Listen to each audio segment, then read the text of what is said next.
पूरे शरीर में एनर्जी का भंडार है, लेकिन कुछ विशेष पॉइंट हैं जहाँ पर ऊर्जा बहुत ज़्यादा डेंस है। यहाँ करके अगर उंगली करेंगे दूर से बिना टच किए भी ना, व्यक्ति को कहीं ना कहीं आंखें बंद करके भी फील हो जाता है कि समथिंग इज देयर। एक समय के बाद आपकी थर्ड आई में भी एक्टिवेशन होने लगता है, आपके चेहरे पर ग्लो आएगा, प्लस आपकी जो ऊर्जा है, आप बहुत सारी सुपरनेचुरल पावर्स भी एक्टिवेट होने लगते हैं। जैसे थर्ड आई एक्टिवेट होती है तो सुपरनेचुरल में आप बहुत सारी चीज़ों के जैसे ऑरा देख पाते हो। फॉर एग्जांपल आपकी विजन ऐसी हो जाती है, आप लोगों की एनर्जी पढ़ सकते हो, आप लोगों की पास्ट लाइफ भी पॉसिबल है कि चीज़ों को देख पाओ। इस 7 चक्रों को, थर्ड आई को एक्टिवेट करने से क्या फायदा? मृत्यु के समय किसी का ध्यान यहाँ से निकलता है और बाहर जाती है उसकी आत्मा, तो कुछ लोगों की खोपड़ी चटक जाती है। किसी ने आपको श्राप दे दिया या किसी देवी देवता से आपने कुछ मन्नत मांगी, पूरी नहीं की, तो थर्ड आई ब्लॉक हो जाती है। कुछ घटनाएं दिखती हैं कि इतनी बम फट रहे हैं, इतने ज़्यादा न्यूक्लियर अटैक हो रहे हैं, कहीं ना कहीं पूरा यूरोप जो है वो तबाही के कगार पर जा रहा है। और जिसको आज हम यूनाइटेड स्टेट्स ऑफ अमेरिका बोलते हैं, it will no more be United.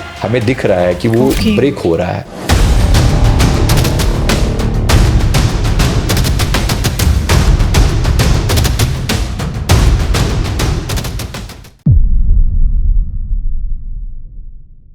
नमस्कार। अगर शरीर मंदिर है तो आत्मा ईश्वर शक्ति। जी हाँ, एक बार फिर धर्म ज्ञान के इस पॉडकास्ट में आपका स्वागत है। मेरे स्पेशल गेस्ट हैं संजीव मलिक जी। सर, स्वागत है आपका, जिन्हें आप पास्ट लाइफ रिग्रेशन एक्सपर्ट के तौर पर, मोटिवेशनल गुरु के तौर पर, लाइफ कोच के तौर पर सभी जानते हैं। और आज हम बात करेंगे हमारे शरीर के अंदर के जो मुख्य 7 चक्र होते हैं, उन 7 चक्र का हमारे कर्मा से क्या कनेक्शन है, और इसके साथ ही साथ थर्ड आई को किस तरह से हम जागृत कर सकते हैं जो हमारे अंदर होती है, और इनका 7 चक्रों का, थर्ड आई का, कर्मा का और हमारे 9 के 9 ग्रहों का, इन सब का आपस में कितना बड़ा कनेक्शन है जो हमें जानना बहुत ज़रूरी है, ताकि हम अपने आने वाले भविष्य को और बेहतर बना सकें। तो आइए शुरुआत करते हैं। सबसे पहले ये जानने की कोशिश करेंगे कि 7 चक्र होते क्या है। इन्होंने बुक लिखी है चक्र ध्यान योग। इसे समझेंगे आज हम कि 7 चक्र का मतलब क्या होता है। बताएं सर। सबसे पहले तो ये अपॉर्चुनिटी देने के लिए बहुत बहुत शुक्रिया आपका। जी सर। तो चक्र ध्यान योग का जो बेस है, पतंजलि योग सूत्र में सारे जिक्र आता है, सभी चक्रों के बारे में बताया जाता है कि हमारे शरीर में, वैसे तो पूरे शरीर में एनर्जी का भंडार है जी, लेकिन कुछ विशेष पॉइंट हैं जहाँ पर ऊर्जा बहुत ज़्यादा डेंस है, सघन है, प्रेजेंट लगती है। अच्छा, राइट। जैसे अब एक छोटे बच्चे को भी, फॉर एग्जांपल एक छोटा बच्चा, उसके बॉडी में आप ऐसे उंगली चारों दूर से अगर ऐसे करें किसी भी पॉइंट के ऊपर, नॉर्मली शायद कोई रिएक्ट करे नहीं करे, लेकिन आप यहाँ करके अगर उंगली करेंगे दूर से बिना टच किए भी ना, व्यक्ति को कहीं ना कहीं आंखें बंद करके भी फील हो जाता है कि समथिंग इज देयर। राइट। बचपन में हम क्या करते थे, कुछ ऐसा है ना, तो उसमें क्या होता है कि यानी एक चक्र है यहाँ पर जिसे फील किया जा सकता है, even if your eyes are closed. यहाँ पर एक चक्र है। इसी प्रकार से बॉडी में बाकी भी सारे 7 चक्र हैं। अब ये 7 चक्रों का कंसेप्ट मतलब एक तरीके से चेतना का 7 मंजिला मकान है ये। ओके। जैसे अगर मैं कहूँ कि हमारी कॉन्शियसनेस जो रूट चक्र पे है, तो मूलाधार चक्र जिसे कहते हैं, तो हमारी रीढ़ की हड्डी का सबसे निचला जो बिंदु है, वहाँ पर एनएस के पास एक चक्र होता है, रेड कलर उसकी ऊर्जा है उसकी, और वो चक्र रिस्पॉन्सिबल है हमारे शरीर की जो इम्यून सिस्टम है, हमारी जो हेल्थ है, हमारी जो हड्डियाँ, हमारे शरीर का जो ढांचा है, ये उसके लिए रिस्पॉन्सिबल है। अब जब ये चक्र नॉर्मली ज़्यादा लोगों का ये चक्र खराब होता है, डीएक्टिव होता है, यानी लगभग 80% लोगों का खराब होता है। अगर ये चक्र खराब है तो आपके अंदर डर के विचार आएंगे, आपके अंदर नेगेटिव थॉट्स आएंगे, आप अपने फ्यूचर को लेकर, अपने शरीर को लेकर हमेशा डरे रहोगे, परेशान रहोगे, दुखी रहोगे जी। मन में आप ब्रेव नहीं होगे, मतलब आपको चीज़ों से डर लगेगा, आप नए हिम्मत नहीं कर पाओगे, डिसीजन लेने में प्रॉब्लम आएगी, और कहीं ना कहीं आप दबे दबे से रहोगे, सप्रेस्ड रहोगे अगर आपका ये चक्र खराब है। तो इस चक्र को अगर मैं बेस लेके चलूँ, मतलब यहाँ ये रूट होता है, रीढ़ की हड्डी का सबसे निचला हिस्सा जी। कोई व्यक्ति अगर अपने आप को फिजिकली मेहनत करे, अपने ऊपर फिजिकली फिट रखे, एक्टिव रखे, तो धीरे धीरे इसका ये चक्र जागृत होने लगता है। एक तरीका तो चक्रों को जागृत करने का ये होता है। तो आपकी फिटनेस तो वो जैसे जैसे आप शरीर को एक्टिव रखेंगे तो वो आपका इस चक्र को जागृत करता है। अन्यथा जो लोग बहुत ज़्यादा, ये लोग जिसका ये चक्कर खराब हो गया ना, वो बहुत आलसी हो जाएंगे, कहीं मूव करने का दिल नहीं करेगा, पड़े रहेंगे ज़्यादा समय तक, आलस इतना होगा शरीर में कि कुछ एक्टिवली कर नहीं पाएंगे, या फिर ब्लेम करते रहेंगे दूसरों पर, या फिर ये बहुत डरे रहेंगे, या अपने आप में सिमट कर रह जाएंगे, या इनका शरीर बहुत ख़राब रहेगा, इम्यूनिटी बहुत ख़राब रहेगी। ऐसी बहुत सारी चीज़ें होंगी। और मैं आपके दर्शकों के से मैं निवेदन करूंगा, आप ये सारे सिम्टम मैच करके देखें, आप में से 80% लोगों को ये सिम्टम दिखाई देंगे कि मेरे शरीर में कुछ तो प्रॉब्लम है जी। अब इसका सुधार क्या है, सीधी सीधी भाषा में अगर कहें तो ये चक्र, अगर इसको मैं अपने उससे कोरिलेट करके देखूं तो ये आपका शनि है। ओके। राइट। अब इसको कनेक्ट करके देखते हैं, ऊर्जा के उस लेवल से कनेक्ट करके देखते हैं, तो आप पाएंगे कहीं ना कहीं, अब ये शनि का मतलब है कि जीवन में जिस व्यक्ति ने दूसरों को तकलीफें दी, बीमारियां दी, दूसरों की फिजिकल एक्टिविटी को कम किया, या कोई बीमारी कोई तकलीफ दी उनको, जैसे एक व्यक्ति बहुत मिलावटखोर था पिछले जीवन में, उदाहरण से बता रहा हूँ, इस जीवन में उसका रूट चक्र जरूर खराब होएगा। मिलावट करता था, लोगों का पेट खराब होता था, या लोग जड़ हो जाते थे, हड्डियों की प्रॉब्लम चालू हो जाती थी। मिलावट का मतलब कुछ भी मिला रहा है, राइस वगैरह बांट रहा है तो उसमें कंकड़ पत्थर डाल के दे रहा है, इस जीवन में उसका रूट जरूर खराब होगा।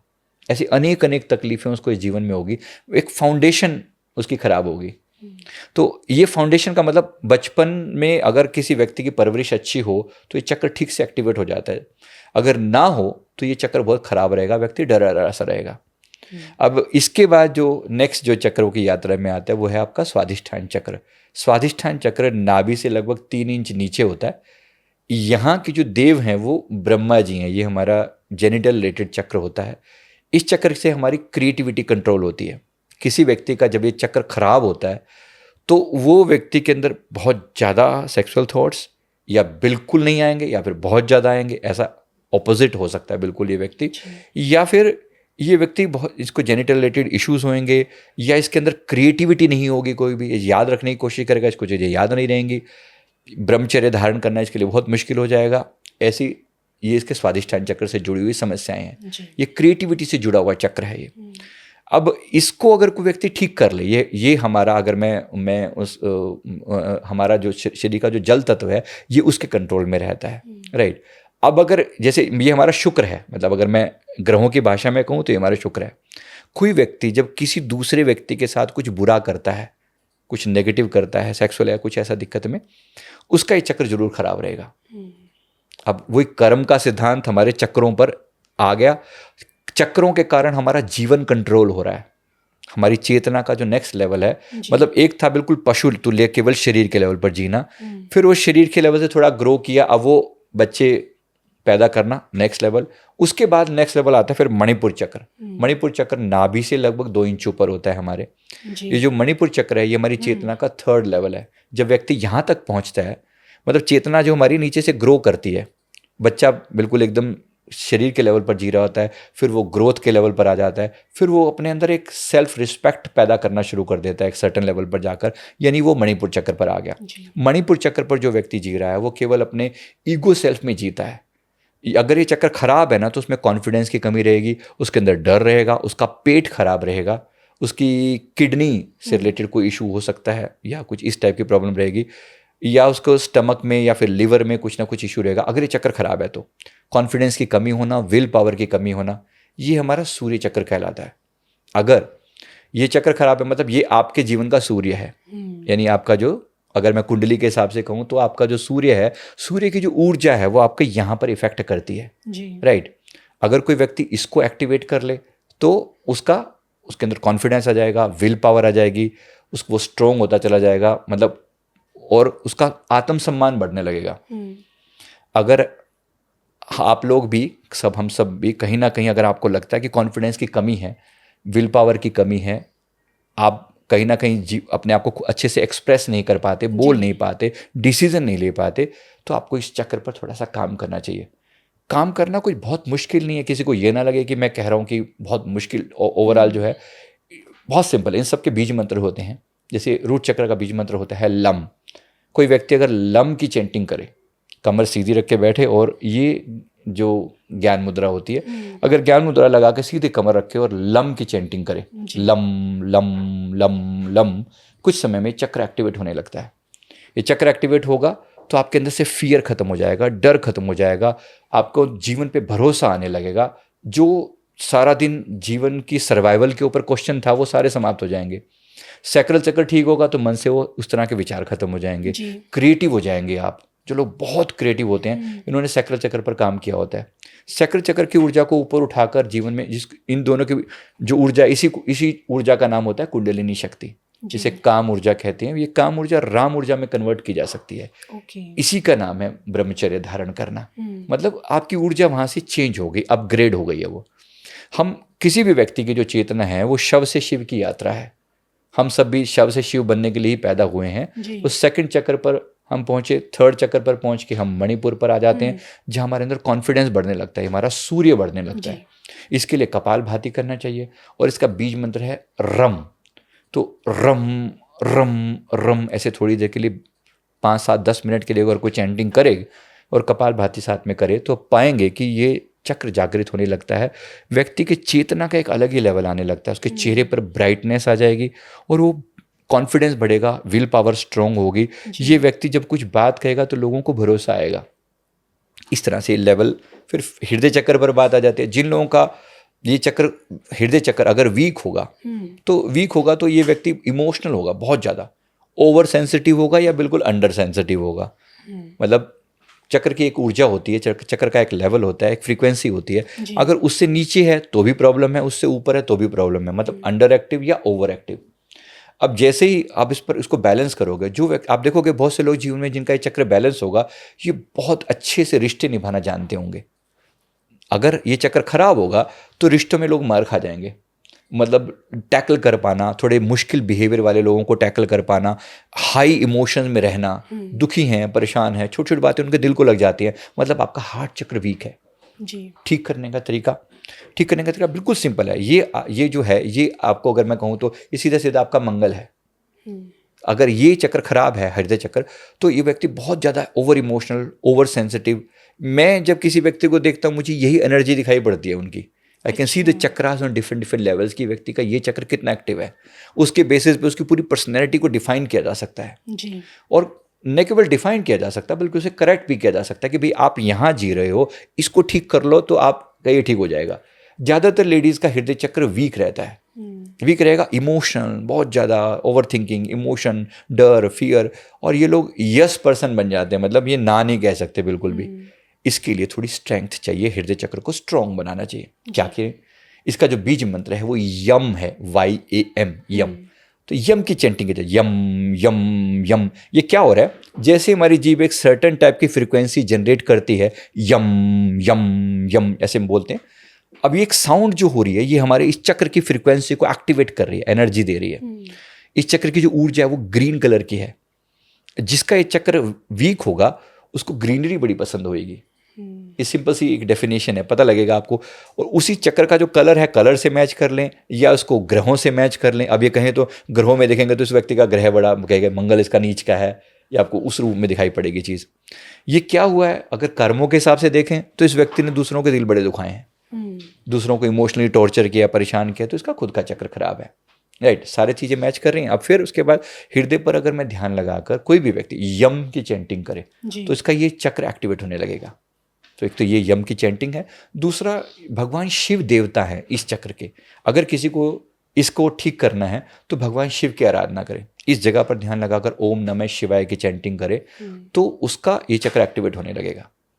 तो ये हृदय की बात करी। फिर मैं इसके ऊपर थ्रोट चक्र पर आता हूँ। थ्रोट चक्र पर जब आते हैं, यहाँ जो हमारी ऊर्जा है ये लाइट ब्लू कलर की ऊर्जा है और ये हमारे कम्युनिकेशन का चक्र है।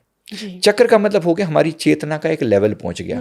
कोई व्यक्ति जैसे रूट पर जी रहा है तो केवल शरीर में जी रहा है, सैक्रल में जी रहा है तो केवल सेक्सुअल थॉट्स के साथ जी रहा है, मणिपुर में जी रहा है तो केवल अपने मान सम्मान में जी रहा है, पैसे के पीछे पागल हुआ पड़ा है, और फिर हृदय में जी रहा है तो वो इमोशंस में जी रहा है। अब दो व्यक्ति मतलब जो आपस में पति पत्नी है, एक व्यक्ति का लेवल थर्ड चक्र पर है और एक का फोर्थ चक्र पर है, इन दोनों की मैचिंग कभी नहीं होगी।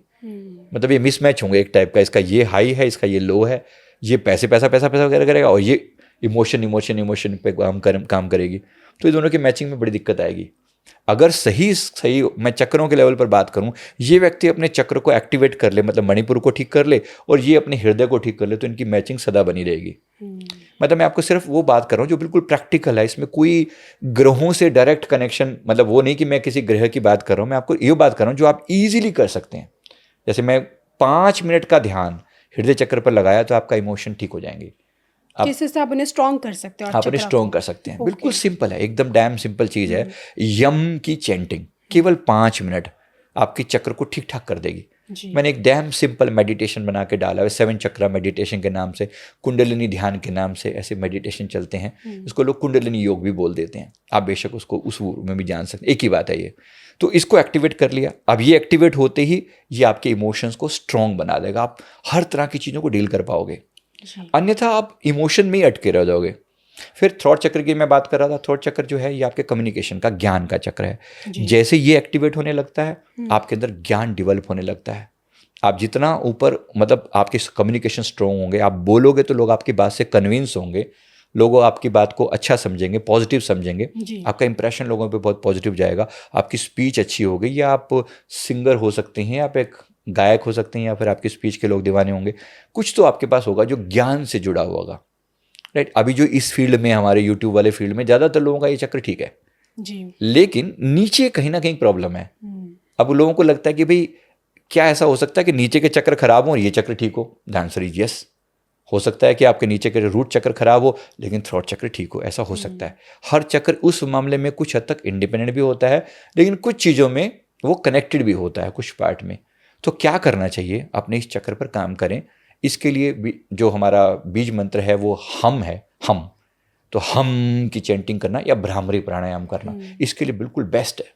तो जैसे आप भ्रामरी प्राणायाम करते हैं, भ्रमर जैसी आवाज़ निकालते हैं, ये चक्र एक्टिवेट होने लग जाता है। ये चक्र एक्टिवेट होने का मतलब आपके कम्युनिकेशन अच्छे हो जाएंगे, आपकी वाणी में ताकत आएगी, आपके कन्विंसिंग स्किल अच्छे होंगे। तो ये मैं कहूँ तो आपकी पर्सनैलिटी का एक वो लेवल है जहाँ पर आपको होना चाहिए जी। लेकिन आप अपने फियरफुल रूट चक्र के साथ थ्रोट को एक्टिव करोगे तो बहुत से लोगों को देखा होगा आपने, बेशक वो बहुत स्ट्रॉन्ग रहेंगे लोगों के सामने, लेकिन घर में वो डरे रहेंगे, परेशान रहेंगे, दुखी रहेंगे, क्योंकि उन्होंने अपने रूट पर काम नहीं किया, अपने सैक्रल पर काम नहीं किया, अपने मणिपुर पर काम नहीं किया। तो मैं ज़्यादातर लोगों को देखता हूँ कि नीचे के चक्र ज़्यादा खराब हैं, नीचे के 4 चक्र खराब हैं, ऊपर के चक्र ठीक हैं। और ये लोगों में ज़्यादा, अब जैसे हम लोग स्पिरिचुअल हैं तो हम लोग ध्यान भी कहाँ लगाते हैं? हम यहाँ ध्यान लगाते हैं, इसको हम थर्ड आई बोल देते हैं। इसके जो ऊपर का चक्र है वो ये है। यहाँ जो है ये गुरु चक्र भी कहा जाता है, आज्ञा चक्र भी कहा जाता है, थर्ड आई भी कहा जाता है इसको। तो यहाँ ये चक्र है। इस चक्र के अंदर जो जैसे ही आप ध्यान लगाते हो यहाँ पर, इसका जो बीज मंत्र है वो ओम है। तो इसको ओम की चैंटिंग से एक्टिवेट किया जा सकता है। अब ये अगर इस चक्र को के साथ जुड़े हुए पुराने पाप या पुराने कर्मों को देखें, कर्म ये है कि जैसे मैं थ्रोट के बताने भूल गया, थ्रोट के अगर मैं कर्मों की बात करूँ तो अगर कोई व्यक्ति झूठ बोलता है, कोई व्यक्ति बहुत ज़्यादा मैनिपुलेटिव है, इधर की बात इधर, इधर की इधर, इसका थ्रोट चक्र जरूर खराब हो जाएगा। तो मैनिपुलेशन ना करें। ऐसे व्यक्ति के मुंह से कभी कोई बात ऐसी निकल जाएगी, फिर उसकी पूरी इज्जत बनी बनाई सब कुछ जीरो हो जाएगा। जैसे आप कहीं ना कहीं सोच रहे हैं, रणवीर की बात कर रहा हूँ मैं, अगर समझ पा रहे हैं तो रणवीर अलाहाबादिया के बारे में। होता क्या है, आपने बाकी सारे चक्रों पर काम किया, आप बहुत अच्छे लेवल पर पहुंच भी गए, लेकिन कहीं ना कहीं अपनी जड़ों को ठीक नहीं किया। जब ऐसी कोई घटना होती है, मैं अधिकतर लोगों के बारे में जान सकता हूँ, बड़ी ईजिली समझ में आ जाएगा आप लोगों को कि ये व्यक्ति कहीं ना कहीं नीचे की चीज़ों पे काम करके नहीं आया। इसने वो चीज़ पे तो कंट्रोल लूज हो गया, टेम्पटेशन पैदा हो गई, दूसरों के सामने बैठकर कुछ भी बोल दिया, और बोल दिया तो इतनी भयंकर मुसीबत में फंस गया कि बरसों की करी हुई जो मेहनत है सब जीरो होने पे आई हुई है। सोचिए कितनी बदनामी, कितना वो हुआ। क्या है? थ्रॉट चक्र खराब हो गया। तो आपने नीचे के चक्रों को ठीक नहीं किया, वाणी पर कंट्रोल नहीं रखा, तो ये खराब हो गया।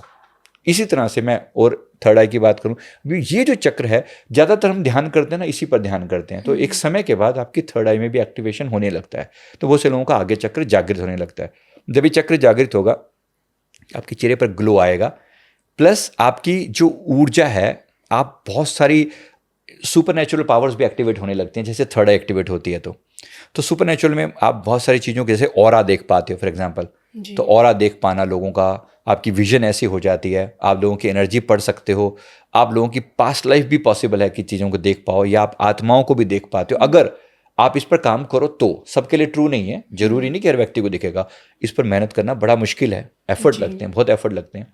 हम लोगों ने भी जो इस पर मेहनत की हुई, जिसकी वजह से हम प्रेडिक्शन बता पाते हैं, हम फ्यूचर की कुछ बातें कर पाते हैं, ये सब थर्ड आई का ही कमाल है। इस पर हमने बड़ी मेहनत करी है, बहुत एफर्ट लगे हैं, सालों साल की मेहनत लगती है, तब जाके चक्र कुछ एक्टिव होता है। पर यहाँ तक पहुँचने से पहले नीचे का बेस स्ट्रॉन्ग करना जरूरी है। मतलब स्टेप बाय स्टेप आना चाहिए। कोई व्यक्ति सीधा सीधा सोचे अच्छा इतनी सी बात है, मैं ध्यान लगाना शुरू करूँ, मैं इसे एक्टिवेट कर लेता हूँ, सीधा नीचे के चक्रों पे मेहनत करने की जरूरत क्या है? नहीं, आपकी फाउंडेशन स्ट्रॉन्ग होनी ही चाहिए, तब जाके आप यहाँ पर पहुँच पाएंगे। तो इस पर लेकिन क्या ऐसा भी होता है कि अगर इंसान के ये सातों के सातों चक्र एकदम परफेक्ट हो, ऐसे उसे मेहनत ही ना करनी पड़े, ऐसे होते हैं? ऐसा है क्या? बहुत कम, बहुत कम। ऐसे कोई होगा ना, इसका मतलब ऐसा नहीं, बिना मेहनत के तो पहुंच ही नहीं सकता कोई। हो सकता है अब नहीं, इसने पहले कभी करी हो सकता है पिछले जीवन में कोई योगी रहा हो, बड़ी मेहनत करी हो, इस जीवन में आया, इसने थोड़ी बहुत मेहनत करी। हो सकता है कुछ लोग मैंने देखा है कि मतलब 10-15 दिन के अंदर इनके चक्रों में एक्टिवेशन शुरू हो जाता है। ये ओम की चैंटिंग करेंगे तो पाएंगे पूरे शरीर में सेंसेशन होनी शुरू होगी, झंझनाहट सी होनी शुरू होगी। लेकिन मन में लोग ये भी तो सोचेंगे ना कि इस 7 चक्रों को, थर्ड आई को एक्टिवेट करने से क्या फायदा? ये फायदा तो हो रहा है ना। आप सोचो आपकी पूरी पर्सनैलिटी ग्रो कर रही है। एक तो आप डर में जी रहे हो, आपका रूट चक्कर खराब होता है, आप डर में जी रहे हो, फियरफुल, हर बार टेंशन में, आपके जीवन में इतनी रुकावटें आएंगी, आलस के साथ जी रहे हो, रूट चक्कर खराब है। थोड़ी मेहनत करो, ठीक हो जाएगा। अब लोग उसी चीज़ में जीते चले जाते हैं, नॉलेज है नहीं, ज्ञान है नहीं, उसी चीज़ में जी रहे हैं, दुखी हो रहे हैं, परेशान हो रहे हैं। थोड़ी सी मेहनत कर लो, केवल 5 मिनट लम की चैंटिंग आपको उससे बाहर निकाल सकती है, उस रूट चक्कर से बाहर निकाल सकती है। नहीं तो सैक्रल चक्कर पे लोग अटके पड़े हैं। आखिर समस्या तो है ही ना, समस्या है तो समाधान भी है।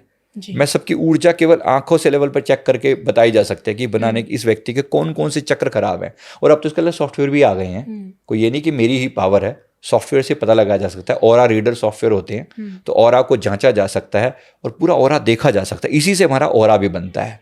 अब ऑरा में क्या पता लगता है? आपकी पूरी ऊर्जा के ऑरा में अलग अलग रिंग्स बने होते हैं। मतलब जैसे मैं अगर आपके ऑरा को देखूं तो व्हाइट कलर का ऑरा है, फिर उसमें कुछ रिंग्स हैं ऐसे, एक रिंग यहाँ से शुरू होता है, यहाँ से ऐसे फिनिश होता है। ठीक वैसे जैसे हम भगवान की मूर्ति के आसपास पीछे बनाते हैं ना, बिल्कुल ऐसा ही होता है ये जी। और ये होता बड़ा सुंदर है, बड़ा प्यारा लगता है। कोई भी व्यक्ति को देखो कि इतने से नहीं जितने हम दिख रहे हैं, हम इसके बियॉन्ड भी बहुत कुछ हैं। इसको अगर कोई थोड़ा डिकोड कर सकता है तो वो आपकी पूरी नॉलेज ले सकता है, व्यक्ति आपकी एनर्जी को पूरा रीड कर सकता है। तो ये जैसे आपने एक वाइब्रेंट कलर का ऑरा हमें दिखाने की कोशिश की, मेरा दिखाने की कोशिश की है, लेकिन कुछ लोग आपको ऐसे भी दिखे होंगे जिनका ऑरा आपको बिल्कुल ब्लैक दिखा। बिल्कुल ब्लैक दिखता है, डेफिनेटली दिखता है। इन लोगों को हम किस कैटेगरी में रखेंगे? मतलब ये एनर्जी वैम्पायर बोलते हैं हम इनको। एनर्जी वैम्पायर का मतलब ये वो लोग होते हैं जो आपकी एनर्जी को सक करते हैं, बहुत नेगेटिव, कोई तंत्र वंत्र नेगेटिव वाला तांत्रिक, उस नेगेटिव तांत्रिक है, यानी लोगों की एनर्जी सक करते हैं लोग। ऐसे लोग जो बहुत बुराइयां करते हैं लोगों की, इनके अंदर कुछ भी पॉजिटिव बात करने का इनको वो नहीं होता, कि हमेशा कुछ बोलेंगे नेगेटिव बोलेंगे। ये लोग जो होते हैं ये एनर्जी लोगों की सक करेंगे। आपने भी, आपके व्यूअर्स भी सभी कहीं ना कहीं जानते हैं इस बात को। कुछ लोगों के पास बैठकर आप अपनी एनर्जी को एलिवेटेड फील करते हो, जैसे आप बहुत हाई हो गए हो। और कुछ लोगों के पास आपको लगता है जैसे कोई खींच रहा है, आपकी एनर्जी को सक कर रहा है। इन्हीं को हम एनर्जी वैम्पायर बोलते हैं। ये आपकी एनर्जी को चूस लेते हैं, खींच लेते हैं, और थोड़े टाइम में आप बिल्कुल ऐसा सक्ड अप फील करते हो कि जैसे जीवन में कुछ है ही नहीं। तो बी केयरफुल। इसके लिए हम ऑरा लॉक करने का प्रोसेस बोलते हैं। मतलब ऑरा लॉक करने का मतलब है, अगर मैं अपने ऑरा को लॉक कर लूं, इसमें इसका सिंपल एक टेक्निक है, सिंपल एक वे है। एक लाइन ऐसे बनाते हैं हम लोग, रेकी का एक सिंबल है उद्रेका। तो रेकी में एक सिंबल ऐसे बनाया जाता है हाथ से, ऐसे एक लाइन ऊपर से नीचे, और एक लाइन लेफ्ट राइट शोल्डर पर ऐसे बनाई जाती है। इसके साथ हम एक मंत्र के द्वारा भी अपना प्रोटेक्शन ले सकते हैं। तो मंत्र में जैसे हम मान लीजिए मैं महामृत्युंजय मंत्र से करता हूँ, तो यहाँ से शुरू करूँगा, ओम त्र्यंबकम यजामहे सुगंधिम पुष्टिवर्धनम उर्वारुकमिव बंधनात् मृत्योर्मुक्षीयमामृतात् स्वाहा, या स्वाहा ना भी लगाऊँ तो खाली सीधा कह दूँ यहाँ तक। तो ये मैंने एक बार ऐसे किया, ऐसे मैं 2 या 3 बार ऐसा करता हूँ। अब मैं इंटेंशन डालता हूँ कि मेरा ऑरा पूरी तरह से लॉक हो गया, अब कोई व्यक्ति मेरी एनर्जी को पढ़ नहीं सकता। Nobody can read my energy now I am safe. मतलब जैसे आपने, अगर हम कैश लेकर जा रहे हैं तो कहीं ना कहीं अपने कैश को अपने अंदर के वॉलेट में छुपा लिया, लोगों को ना पता चले। एनर्जी है आपके पास, सब कुछ वैसे का वैसे है, लेकिन लोगों की नज़रों से बचा लिया आपने खुद को। इसको ऑरा लॉक बोलते हैं। ऑरा लॉक करने से इतनी समस्याएं से छुटकारा मिल जाता है ना। कोई व्यक्ति आपकी एनर्जी को, जिसको बोलते हैं नज़र लगना, अच्छा। और नज़र लगना वास्तव में क्या होता है, आपके ऑरा में किसी ने दखल दे दिया, किसी ने गड़बड़ कर दी, कोई नेगेटिव व्यक्ति आ गया और आपकी किसी चीज़ को देख के उसने नेगेटिव कमेंट किया। कोई व्यक्ति सुंदर है और किसी को अरे इतना सुंदर ऐसा, और फिर उसने उसकी नेगेटिव एनर्जी आपको अफेक्ट करने लगी, तो ये व्यक्ति का जो ऑरा है वो बिगड़ गया। फिर ये कह रहा है कि यार मैं बड़ा बीमार सा फील कर रहा हूँ, सख्त फील कर रहा हूँ, या एनर्जी मेरी डाउन चली गई है, या कोई भी काम मेरा बन नहीं रहा है, इसकी एनर्जी डाउन हो गई है, इसका ऑरा सक कर लिया गया है, इसको नज़र लग गई है, आप इसको ऐसा कह सकते हैं। तो भाषा कुछ भी हो, लेकिन एनर्जी का कंसेप्ट है। जो साइंस को मानने वाले हैं वो भी इस बात को जानते हैं, मैटर है तो एनर्जी है, ई है तो mc² भी है, तो वो पता होना चाहिए, एम है तो ई भी है, तो डेफिनेटली वो एनर्जी का कंसेप्ट है। हम लोग केवल एक फिजिकल बॉडी नहीं है, मेटाफिजिकल हैं, तो कुछ एनर्जी भी है ना। तो एनर्जी है, मेरी भी एनर्जी है, आपकी भी एनर्जी है, ऑब्जेक्ट्स की भी एनर्जी है, ऑब्जेक्ट्स की भी एनर्जी है। तो कहीं ना कहीं हम उसी एनर्जी को एलिवेट करने का प्रोसेस तो कर रहे हैं, जिसे हम आत्मा कह रहे हैं। मतलब वो क्या, वो आत्मा ही तो है जो इस शरीर को चला रही है। वो जो ऊर्जा जिसके कारण ये शरीर एक्टिव है, अगर वो यहाँ से निकल गई तो ये शरीर जड़ हो गया, पत्थर हो गया, या शव रह गया। इस शव में से जो शिव है उसी को हम जानने का प्रयास कर रहे हैं। तो मैंने आपको थर्ड आई का बताया, फिर इसके बाद लास्ट जो है वो क्राउन है। ये हमारा आखिरी शिखर है, ये हमारा शिव है हमारे भीतर।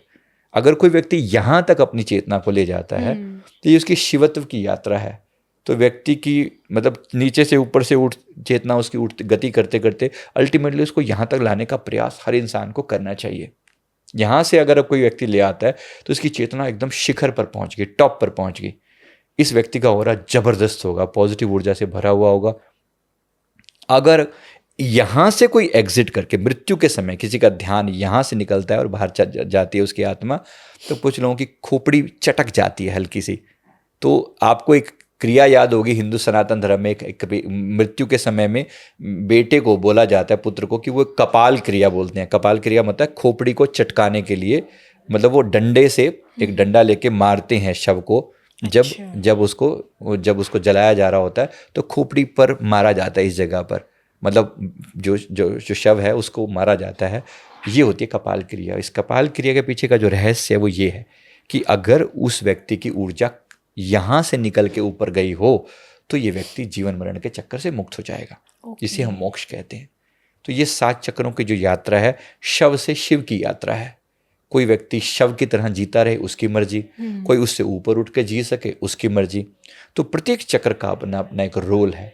हर व्यक्ति को थोड़ा या ज़्यादा इन चक्रों पर काम अवश्य करना चाहिए ताकि वो पशुवत जीवन से शिव रूप जीवन में आ सके। राइट, ये हमारी यात्रा है।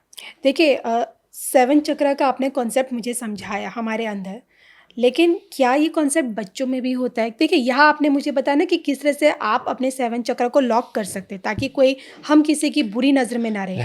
लेकिन बहुत बारी देखा जाता है कि बच्चों पर सबसे ज़्यादा नज़र लगती है। हाँ। तो बच्चों का 7 चक्र कैसे लॉक करें माँ बाप? नहीं, बिल्कुल सेम वैसे जैसे मैंने अपने लिए किया ना ये वाला, ऐसे करके, ऐसे ही माता पिता बच्चे के ऊपर भी ऐसे ही कर सकते हैं। ठीक वैसे एक लाइन ऐसे, एक लाइन ऐसे, और एक फिर अपने हाथ से ऐसे चक्र लॉक कर दिया ऐसे करके।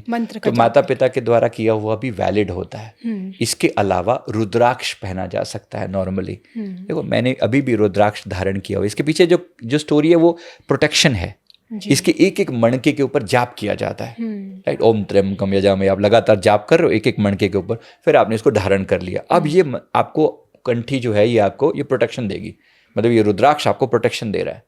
इसको एक्टिवेट किया जाता है, इसको चार्ज किया जाता है। आपके जो व्यूअर्स भी अगर इस बात को समझना चाहते हैं, सिंपल रुद्राक्ष धारण किया जा सकता है। उसमें कोई बहुत लंबी चौड़ी बात नहीं है कि मैं आपको कहूँ कि नहीं इतना महंगा कुछ नहीं। वो 300 400 500 रुपये की एक चीज़ है। आप अच्छे से रुद्राक्ष लेकर उसके ला के उसके ऊपर एक उसके ऊपर चैंटिंग करें, उसको एक्टिवेट करें, और फिर आप उसे धारण कर लें। ये आपको प्रोटेक्शन देगा। छोटे बच्चों को भी करवाया जा सकता है। अब ये संस्कार धीरे धीरे सनातन की तरफ मूव कर रहे हैं और हमें करना ही है। छोटे बच्चों को पहले जनेऊ पहनाया जाता था, छोटे बच्चों को पहले ये रुद्राक्ष भी होता था धारण, कर लेना चाहिए। मुझे लगता है कि अब समय आ चुका है वापस सनातन की तरफ मुड़ने का। अब तो इस एक्टिवेट जरूर होना चाहिए। ये मतलब काम 7 चक्र को आपने बताया कि किस तरह से हमें एक्टिवेट करना चाहिए, लेकिन थर्ड आई को अगर कोई गृहस्थ जीवन में, जैसे अगर मैं अपना एग्जाम्पल हूँ, तो क्या मुझे अपनी थर्ड आई को एक्टिवेट करना चाहिए? क्या ये मेरे लिए फ़ायदेमंद है या मुझे इसके कुछ ड्रॉबैक्स, कुछ इसका नुकसान हो सकता है? देखो सबसे पहले थर्ड आई का तो ये समझे कि थर्ड आई सबके लिए तो नहीं है, थर्ड आई के लिए से पहले, लेकिन नीचे के चक्र सबके लिए हैं। अच्छा, 7 चक्र हर किसी के लिए डेफिनेटली उसको एक्टिव करना चाहिए, वरना वो अपनी उन लिमिटेशन से बाहर नहीं आ सकता। एक सामान्य स्त्री जो केवल इमोशंस में जिए जा रही है, दुखी है, परेशान है, सब लोग मुझे परेशान करते हैं, सब लोग मुझे दुखी करते हैं, मैं उनको बोल रहा हूँ कि बहन जी सिंपल सा काम करो, अपना हृदय चक्र पर ध्यान लगाकर कुछ समय के लिए चैंटिंग करना शुरू कर दो, मेडिटेशन करो। ये भी एक टाइप का मेडिटेशन ही तो है। तो मेडिटेशन से क्या हो रहा है, आप अपने चक्र को एक्टिवेट कर रहे हो, आप पाओगे थोड़े ही समय के अंदर आप इमोशंस को ओवरकम कर पाओगे। आपके लिए इतना इजी हो जाएगा, जिस चीज़ को लेके आप इतना अपने आप को परेशान मानते हो कि सब लोग आके मुझे दुखी करते हैं, आपका खुद का एनर्जी का लेवल इतना हाई हो जाएगा, कोई आपको दुखी नहीं कर सकता, ये मेरी गारंटी है। बात सिर्फ ये है कि मेरी एनर्जी लो है तो नेगेटिविटी मुझ पर हावी हो जाती है। जब मेरी खुद की एनर्जी इतनी हाई हो जाएगी, कोई नेगेटिविटी परेशान नहीं कर पाएगी। तो हर व्यक्ति को कहीं ना कहीं अपने चक्रों पर काम जरूर करना चाहिए। अब रही बात कि थर्ड आई को एक्टिवेट करना, देखो थर्ड आई सबकी एक्टिवेट नहीं होती, होनी भी नहीं चाहिए। परमात्मा ने बहुत सारी लिमिटेशन रखी हैं। जिन लोगों ने अपने नीचे के चक्रों को एक्टिवेट कर लिया है, अच्छे से मेहनत करी है, वो एलिजिबल है इस पर काम करने के लिए। हम लोग थर्ड एक्टिवेशन का कोर्स कराते हैं, उसमें हम इस पर भी एक्टिवेट करते हैं। और एक बार ये होने लगे तो बहुत सारी चीज़ें आपके अंदर सहज होने लगती हैं। जैसे लोगों के माइंड रीड कर पाना, ये पॉसिबल होता है। माइंड को रीड कर पाना, टेलीपैथिकली उनको संदेश दे पाना, उनके सपनों में जाकर संदेश दे पाना, या हीलिंग कर पाना, ये सब आपके थर्ड आई से कनेक्ट होती हैं चीज़ें। इसी तरह फ्यूचर की विजन्स आनी शुरू हो जाती हैं। आप देवी देवताओं से कनेक्ट होना शुरू कर देते हैं तो वो विजन भी आती है। मैंने बहुत सारे फ्यूचर प्रेडिक्शंस किए हैं सिर्फ इसी थर्ड आई के बेसिस पर कि वो कनेक्ट कर पाते हैं, हम देख पाते हैं बहुत सारी बातों को। हम कोई ज्योतिष नहीं है, हमको उस तरीके से कैलकुलेशन नहीं करते, कुछ दिखता है, विजन्स आती है वहाँ पर, कुछ दिख रहा है ऐसा होता, उसको हम प्रेडिक्शन के फॉर्म में बोल देते हैं कि हाँ ऐसा होने के चांसेस हैं। तो कम थोड़ी या ज़्यादा हर व्यक्ति में चीज़ें होती हैं, इंट्यूशन पावर जिसे आप कहते हो। मुझे ऐसा लग रहा है कि कुछ खराब होने वाला है, कुछ गलत होने वाला है, लगता तो बहुत लोगों को है, बस हमें थोड़ा सा ज़्यादा और लग जाता है, मतलब थोड़ा और क्लैरिटी के साथ लग जाता है, उसको हम बोल देते हैं कि ये प्रेडिक्शन है, ऐसा लग रहा है हमें, उसको हम विजन की तरह से मान लेते हैं। तो कहीं ना कहीं हर व्यक्ति को प्रयास तो करना चाहिए। अगर कुछ और ना हो पाए ना, अपनी थर्ड आई पर अपने इष्ट गुरु भगवान जिनको भी आप मानते हो उनका ध्यान करो, सबसे उत्तम तरीका है, और उनके नाम का जाप करो। कोई व्यक्ति राधे राधे करता है तो श्वासों के साथ राधे राधे करना, राधे राधे वो कर रहा है श्वासों के साथ, उसके अंदर कुछ एक्टिवेट हो रहा है, बस वो इतना करे कि नीचे के चक्रों को साथ लेके करे। ये मेरा सिंपल सा एडवाइस है। अगर वो राधे राधे कर रहा है जरूर करे, राम राम कर रहा है जरूर करे, और किसी रूप में कर रहा है जैसा भी करे, लेकिन नीचे के चक्रों को साथ लेके करे, इनको एक्टिवेट करे और फिर इसको एक्टिवेट करे, तो डेफिनेटली उसके जीवन में अच्छे से अच्छे बेहतरीन रिजल्ट आएंगे।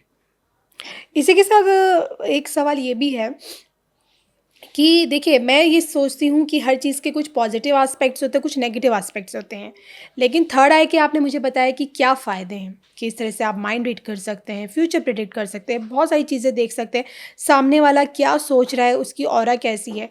लेकिन क्या आपको कभी लगा कि थर्ड आई के कुछ नेगेटिव इम्पैक्ट भी है, अगर कोई इंसान अपने अंदर थर्ड आई को एक्टिवेट करता है? नेगेटिव भी है, नेगेटिव भी है। कोई भी जब पावर दी जाती है ना, रिस्पॉन्सिबिलिटी दी जाती है साथ में, राइट। कोई व्यक्ति पावर है तो रिस्पॉन्सिबिलिटी है। कोई कहे कि पावर तो आ गई लेकिन मैं रिस्पॉन्सिबिलिटी कोई नहीं लूँगा, तो नहीं, ये पॉसिबल नहीं है। तो इसके साथ जुड़ी हुई जो नुकसान है जो हो सकता है, कभी कभी बहुत ज़्यादा थर्ड आई पर जो बहुत काम करते हैं, एकदम आउट ऑफ कंट्रोल मेहनत करते हैं, ऐसे लोगों को थर्ड आई से अब कुछ दिखने, जैसे ऑरा दिख रहा है, ऑरा दिख रहे हैं तो आपको आपका एनर्जी दिख सकती है लोगों की, उसमें आत्माएं भी दिख सकती हैं, भूत प्रेत भी दिख जाते हैं। अच्छा, थर्ड आई से आप आत्माएं भी देख सकते हैं? बिल्कुल, जिसको आप ऑरा बोलते हो वो भी एक, जैसे आपका पॉजिटिव ऑरा है तो मुझे वो भी दिख रहा है। अब इसी पॉजिटिव के साथ कुछ डार्कनेस मौजूद है तो वो भी दिखती है।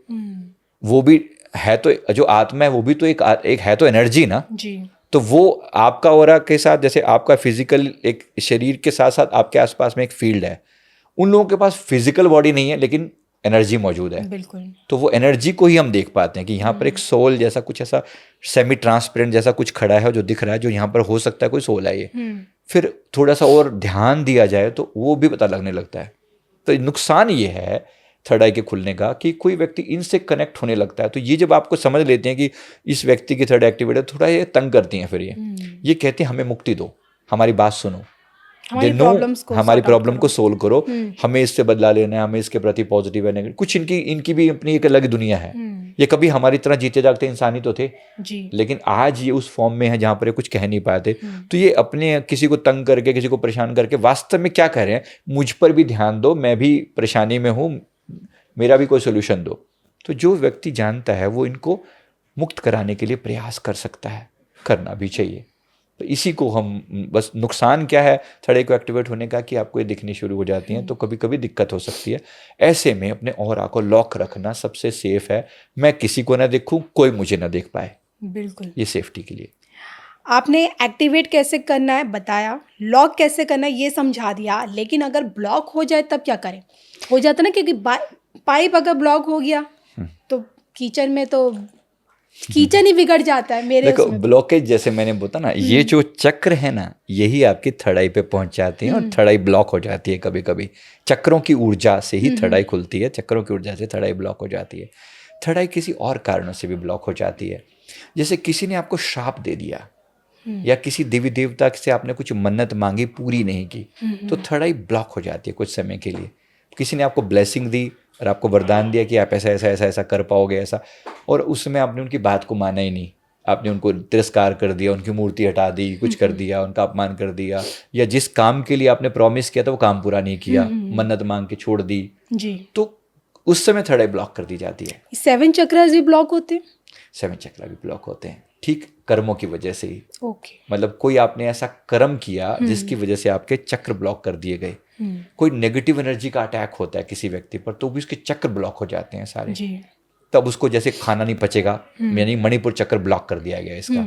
कोई तंत्र मंत्र भी लोग करते हैं, ये लोग भी जानते हैं, ब्लॉक कर दोगे तो ये इसको पेट में दर्द होने लगेगा, या इसको खाना नहीं पचेगा, या कुछ ऐसा, तो वो ये ब्लॉक करना ही होता है एक तरीके से। जो तांत्रिक अटैक हैं, नेगेटिव अटैक हैं, ये एक तरीके से ब्लॉकेज ही होती है। जी। तो इसको ब्लॉक भी किया जा सकता है और ठीक भी किया जा सकता है। ऑब्वियसली मंत्रों की चैंटिंग से, जाप करने से, और आपको बढ़ाने से आप स्ट्रॉन्ग हो जाते हैं, तो ये पॉजिटिव भी किया जा सकता है इसको। जाते जाते आपसे जानना चाहूँगी, अगर आप बताना चाहें कि कभी आपने कोशिश की कि ये जानने की कि इस थर्ड आई से भविष्य कैसे देखा जाएगा? मतलब अगर मैं आपसे जानूँ कि क्या लगता है आपको कि 2025 ये साल आपकी थर्ड आई के नज़रिए से कैसा रहने वाला है? 2025 के बारे में मैंने बहुत सारे प्रेडिक्शन किए थे। 8 अक्टूबर 2024 को हमारा एक वीडियो पब्लिश हुआ था जिसमें मैंने वो प्रेडिक्शन डाले हुए थे। उसमें मैंने बहुत विस्तार से बताया कुछ बातों का। देखो, एक तो अगर आप वैसे देखें, जो हमारी विजन में दिख रहा है ना, बहुत सारी प्राकृतिक आपदाएं दिख रही हैं, भर भर के दिख रही थी। मैंने उस समय आग के बारे में बहुत प्रेडिक्शन डाली थी। उसमें बोला था कि यूएस में कहीं ना कहीं आग की घटना बहुत सीरियसली हो सकती है। यूएस और ऑस्ट्रेलिया में, इन दो का नाम लिया था। और यूएस में हमने भी रिसेंटली देखा है कि इतनी भयंकर आग की घटना हुई है, अभी तक भी वो मिट नहीं पाई है, अभी तक भी बुझाई नहीं जा सकी है वो आग। एक आदमी पूरा का पूरा कैलिफोर्निया का एक मेजर हिस्सा जो है उसमें इन्वॉल्व है, और एक कितने लाख करोड़ का नुकसान हो चुका है। तो एक जैसे प्राकृतिक आपदाएं बहुत ज़्यादा तकलीफ देने वाली हैं, जो हमारी थर्ड आई की विजन से हमें दिखता है। भूकंप बहुत ज़्यादा होने की बहुत संभावना है, और इसके अलावा दुर्घटनाएं बहुत ज़्यादा होंगी, एक्सीडेंट्स बहुत होंगे, ट्रेन एक्सीडेंट, प्लेन एक्सीडेंट। अभी जैसे ये दिल्ली में भगदड़ मची, इस टाइप से भी लोग मारे गए बहुत सारे लोग, और इसी प्रकार से उसमें महाकुंभ में भी इसी प्रकार की घटनाएं हुई अप्रिय। ऐसी घटनाएं बहुत ज़्यादा घटने वाली है, बहुत ज़्यादा। अब दिक्कत है कि हर व्यक्ति को, अब इसके पीछे मेरा ऑब्जेक्टिव कुछ डराना नहीं है कि मैं किसी को कहूँ कि नहीं नहीं तुम्हारे साथ बहुत बुरा होने वाला, नहीं, ऐसा नहीं है। बात सिर्फ इतनी सी है, अगर कुछ वार्निंग दी जा रही है, सतर्क किया जा रहा है, बस इतना ध्यान रखें, हम अपना प्रोटेक्शन रखें, अपने आप को जितना सेव कर सकते हैं करें पॉजिटिवली, राइट। मैं कहूँ कि आप घर से बाहर निकलें, प्रभु का नाम लेकर निकलें, परमात्मा का नाम लेकर निकलें, प्रार्थना करें कि प्रभु मेरी रक्षा करना। व्हाई नॉट, रक्षा करने वाले बैठे हैं, जरूर की जाएगी, बस थोड़ा सतर्क हो जाओ, बस इतनी सी बात है। अब जब प्राकृतिक आपदाओं की मैं बात कर रहा हूँ, तो मैं भी कह रहा हूँ कि जो फॉरेन करेंसी है बहुत ज़्यादा फ्लक्चुएट करेगी। कहीं किसी जगह पर पैसा इन्वेस्ट फालतू चीज़ों में मत करो, बहुत सोच समझ के। अब लोगों ने पीछे पैसा डाला और इतनी मार्केट फ्लक्चुएशन बुरी तरह से, लाखों करोड़ रुपया ऐसे ही स्वाह हो गया। लोगों ने अडानी में लगाया हुआ था और चीज़ों में लगाया हुआ था, अभी पीछे भी कुछ ऐसे बहुत बुरी तरह से फ्लक्चुएशन हो रही है। लोग बैठे बैठे बर्बाद हो रहे हैं। तो प्लीज़ बी केयरफुल। ये समय इन फ्लक्चुएशन का ही टाइम है। ये साल इतना अनप्रेडिक्टेबल जाएगा ना, बिल्कुल ऐसे जिग जैग होगा, मतलब कभी थोड़ा सा चढ़ा फिर नीचे आया, फिर चढ़ा फिर नीचे आया, और इतने बुरी बुरी घटनाएं होने की चांसेस हैं, कोई डराना नहीं चाह रहे। जो मार्च एंड में 29 मार्च को जो घटना घट रही है, वहाँ पर 6 ग्रह बिल्कुल नेगेटिव उसमें जा रहे हैं, ट्रांजिशन हो रहा है।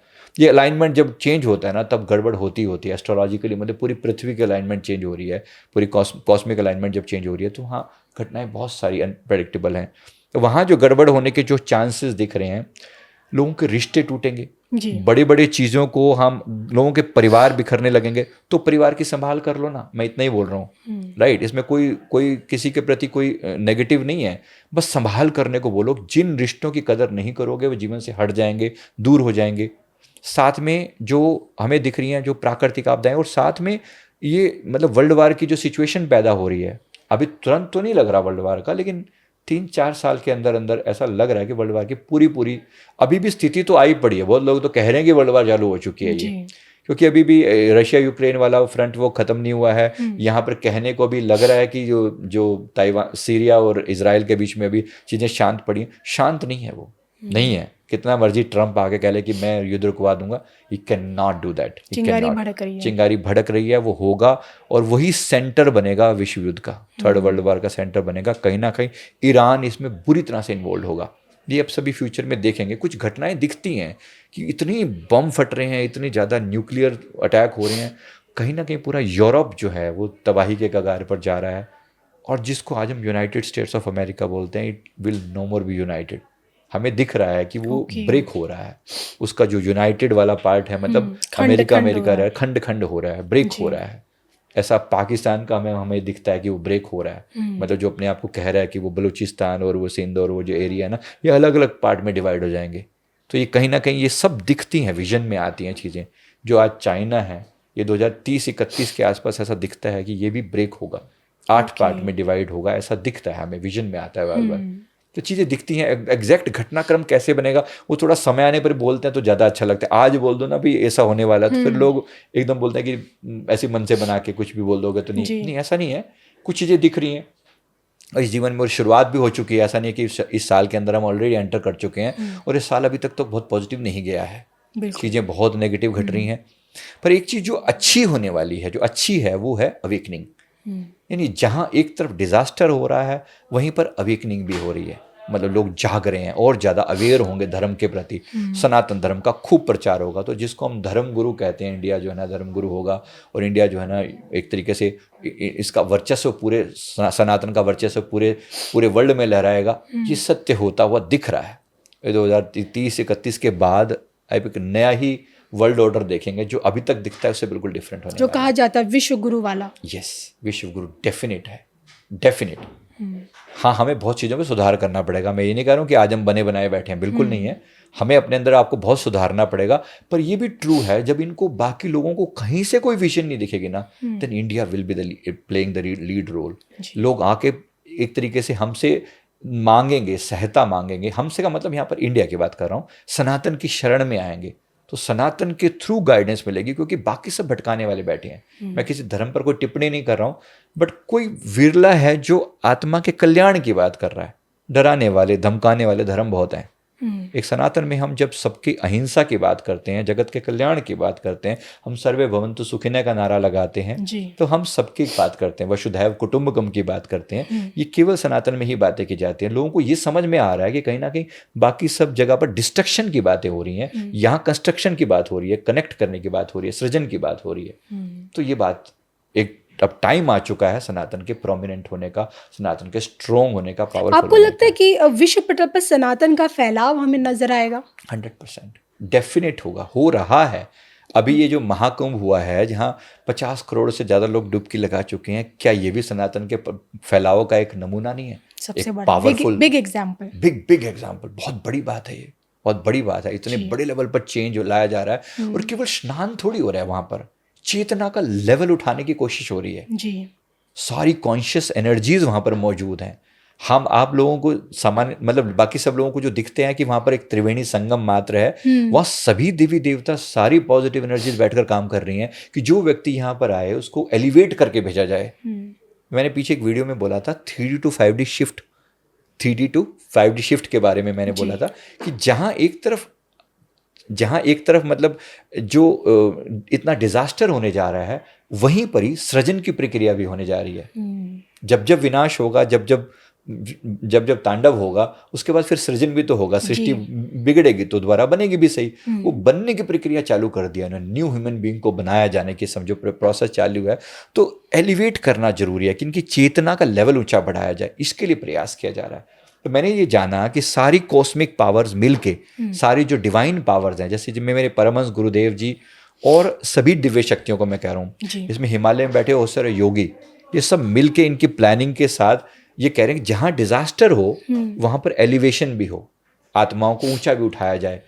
तो एक मुक्ति के लिए भी तैयार किया जा रहा है। अगर कोई व्यक्ति मरेगा ही सही, मतलब पता है कि चलो एक भूकंप आने वाले हैं, यहाँ लोग मरने वाले हैं, काश मरने से पहले इसकी चेतना को थोड़ा ऊंचा उठा दें, हो सकता है इसकी मुक्ति हो जाए, कर्म बंधन से मुक्त कर देता है। ये वो प्रोसेस है। अब देखो 50 करोड़ लोगों को भी एक साथ इकट्ठे होने का कोई और चांस था क्या? इम्पॉसिबल। कोई मजाक नहीं है। संसार का सबसे बड़ा फेस्टिवल हुआ अब तक, इससे पहले इस लेवल पर गैदरिंग नहीं हुई। अभी 50 करोड़ तो हो चुके हैं और होंगे। ये तो सरकारी आंकड़ा है, और भी कुछ ज्यादा ही होगा मुझे लगता है कि। लेकिन ऐसी जगह पे जब आगजनी होती है, मोनेमा वैसे जो भगदड़ मची, ये कुछ साइंस दिखा, ये कुछ संकेत दिखाता है। बहुत नेगेटिविटी तो होती है, आप जो मर्जी कर लो। जब इतने लोग अपने पाप छोड़ के आ रहे हैं वहां पर, कुछ तो होगा ना, कुछ तो होगा। कोई कहे कि नहीं, थोड़ा बहुत तो देखो होगा। लेकिन जिस स्केल पर ये हुआ है, जहां 60 करोड़ लोग जाकर स्नान कर रहे हैं, उसमें से अगर थोड़ी दिक्कत आ रही है, देखो मैं नहीं कह रहा हूं कि जान की कीमत नहीं है, बहुत कीमती है, हर एक जान कीमत है, पर फिर भी कंपैरिजन देखो, कहाँ 60 करोड़, कहाँ कुछ दिक्कत आ रही है किसी को। तो बस बात सिर्फ इतनी सी है, प्रयास पूरा किया जा रहा है, लेकिन कुछ लोगों की तो लिखी ही ऐसे है, अब उसमें कोई क्या कर सकता है। हाँ, बचाना चाहिए था, जितना बेस्ट अरेंजमेंट हो सकते हैं जरूर किए जाने चाहिए थे, बट कुछ तो होगा, थोड़ी बहुत चीज़ें तो होंगी। संकेत भी हैं इस बात के, पर यह भी है कि भाई इतना ये सृजन इससे पहले पृथ्वी पर ये बहुत कम हुआ है इतने हाई लेवल पर, और ये सनातन के उदय का समय है। राइट। देखिए, मैं हमेशा अपने गेस्ट से एक सवाल पूछती हूँ हिंदू राष्ट्र को लेकर। कई लोग कहते हैं कि ये प्रैक्टिकल नहीं है, क्योंकि भारत एक धर्मनिरपेक्ष वाला देश है, सेक्युलर है। संविधान में जब सेक्युलर जब तक हटेगा नहीं, आप हिंदू राष्ट्र नहीं कहेंगे। नेपाल में देखा जाए तो नेपाल पहले हिंदू राष्ट्र था, अब फिलहाल अभी तो सबने आपको आधिकारिक तौर पर घोषित नहीं किया हुआ है। हम यही सवाल करती हूँ कि भारत हिंदू राष्ट्र कब बनेगा दोबारा? कई लोग कहते हैं कि हाँ बनेगा, कई लोग कहते हैं नहीं बनेगा। लेकिन आपसे मैं जानना चाहती हूँ कि हिंदू राष्ट्र सिर्फ भारत तक ही नहीं, विश्व पटल पर पूरी दुनिया हिंदू राष्ट्र, क्या ऐसी संभावना कभी होगी क्या? ऐसा अभी तो नहीं दिखता। हिंदू स्पेशली मैं कहूँ तो उस रूप में नहीं दिखता। हमारे साथ बेस्ट पार्ट क्या है कि हम लोग सबको स्वीकार करके चलते हैं। हम कहें कि सारे मुस्लिम्स को हम कन्वर्ट कर देंगे, नहीं, ऐसा नहीं हो सकता। अब इस समय सोचिए 25 करोड़ के आसपास मुस्लिम हैं, तो क्या इनको भगा दिया जाएगा या उनको धर्म परिवर्तन करवा दिया जाएगा? हम उन लोगों में से नहीं हैं। सनातन धर्म इतना सहनशील है, सनातन धर्म किसी दूसरे धर्म को मिटा देगा? नहीं, ऐसा तो नहीं लगता।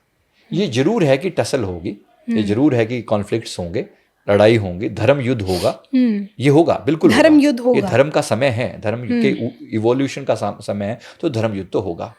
और सबसे ज्यादा जो मैंने अभी प्रोडिक्शंस की बात करी ना, मुझे जो इंडिया में सबसे ज्यादा खराब दिख रहा है वो यही दिख रहा है। इंडिया में भूकंप और प्राकृतिक आपदाएं जितना तंग करेंगी वो तो है ही, जो है वो है, लेकिन सबसे ज्यादा कुछ तंग करेगा ना वो ये है। तो ये चीज तो हमें दिख रही है कि बहुत होगा, लेकिन अंततः सनातन का उदय होना है। सनातन जिस लेवल पर आज है, अगले 5 साल बाद वो बहुत बड़ी स्केल पर बड़ा होता हुआ दिख रहा है, जिसको हम कह रहे हैं कि सब सारी दुनिया सैल्यूट करेगी। तो वो समय आ रहा है, इसके लिए हम सभी तैयार हो जाएं। पर मैं आप सभी आपके दर्शकों से भी पूछना चाहूँगा, आपकी खुद की क्या तैयारी है? अब सोचिए ना, हम कह तो रहे हैं, आप में से कितने लोग ऐसे हैं जिन्होंने रामचरितमानस को पढ़ा है? मैं पूछना चाहूँगा, कितने लोगों ने श्रीमद् भागवत गीता पढ़ी है? बातें करना बड़ा आसान है, कह देना हाँ सनातन राष्ट्र बनेगा, हिंदू राष्ट्र बनेगा। कितना पता है आपको सनातन के बारे में? जाने तो सही। कितने लोग सुबह उठ के सूर्यदेव को अर्घ देते हैं? बहुत मुश्किल है कहना, बड़ी कहने की बात है ना। कितने लोगों को पता है एकादशी का अर्थ क्या है? कितने लोगों को पता है कि हम ये जो हमारे जो धर्म ग्रंथ है उसमें क्या लिखा हुआ है? कुछ तो पढ़िए ना अपने बारे में। आप सिर्फ कह देने से थोड़ी, गाने से कुछ थोड़ी हो जाएगा। तो अपने अंदर परिवर्तन लाना पड़ेगा।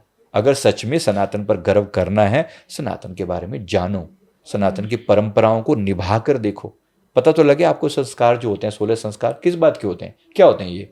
पढ़ें अपने सदग्रंथों को, अपने उपनिषदों को पढ़ें, अपने वेदों को पढ़ें। हम पढ़ रहे हैं, पढ़ा रहे हैं, हम तो लोगों को बोलते हैं बार बार, कम से कम 10 श्लोक आप श्रीमद् भागवत गीता के याद करो, कम से कम 10 चौपाइयाँ आप मानस की याद करो, और हनुमान चालीसा का डेली पाठ करो, तो हम अपने आप को कनेक्टेड फील करेंगे। वरना डिसइंटीग्रेटेड है बड़ी बुरी तरह से अभी भी, इसको भी इंटीग्रेट करने में बड़ी मेहनत करनी पड़ेगी अभी। तो एकदम से नहीं हो जाएगा, सिर्फ बैठ के सपने देखने से नहीं होगा, एक दिन हम सनातन राष्ट्र बन जाएंगे, हम ऐसा बन जाएंगे, कहने से नहीं होगा, करना पड़ेगा, कुर्बानियाँ देनी पड़ेंगी, बहुत कुछ घटित होगा। यही सबसे बड़ा चैलेंज है, पर होगा, इस बात का भाव तो है। बाकी सब हमारी मेहनत पर भी डिपेंड करता है, सब कुछ भविष्य पर नहीं छोड़ा जा सकता। बिल्कुल। तो इस पॉडकास्ट में आपने हमें कोशिश की है 7 चक्रा के बारे में बताया है, थर्ड आई क्या होती है वो समझाने की कोशिश की है, और आने वाला भविष्य थर्ड आई के नज़रिए से कैसा दिखेगा, क्या संभावना है उसकी। सर, हमसे जुड़ने के लिए आपका बहुत बहुत शुक्रिया। नमस्कार।